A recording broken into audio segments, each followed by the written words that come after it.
ओहो, तो गाइस आज हमने खरीदा है एक ट्रक, डंपर ट्रक, और उसमें है पानी और उसमें है दो मछलियाँ। कितनी प्यारी लग रही है ये।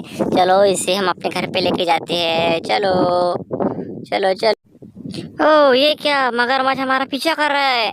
लगता है ये हमारे सारे मच्छियाँ खा जाएगा। चलो स्पीड से लेके चलते हैं। भगाओ अपना ट्रक, भगाओ डंपर ट्रक भगाओ। ये मगरमच्छ पीछे से आ रहा है, सारे मछलियाँ खा जाएंगे अपने। चलो भगाओ। ओह, ये क्या, ये तो हमारे सामने आ गया है। ओह, लगता है ये हमारे मच्छियाँ खा जाएगा। ओह, हमें भी काट रहा है। ओह चल, मच्छियाँ गिर गई हमारी। ओ कितनी तड़प रही है यार ये। नो नो नो, अब क्या होगा हमारे मच्छियों का। अब क्या होगा। ओह, ये तो खाने वाला है हमारे मच्छियों को लगता है। ओह, ये मच्छियाँ खा लिया हमारी। एक मच्छी खा लिया। ओहो हो, और दूसरी भी खाने लग गया। और दूसरी भी खा लिया। अब क्या करें, हमारी दोनों मच्छियाँ खा ले। हमें इससे बदला लेना होगा। जब तक कि आप सब्सक्राइब करो, अगले वीडियो में हम बदला लेंगे इससे।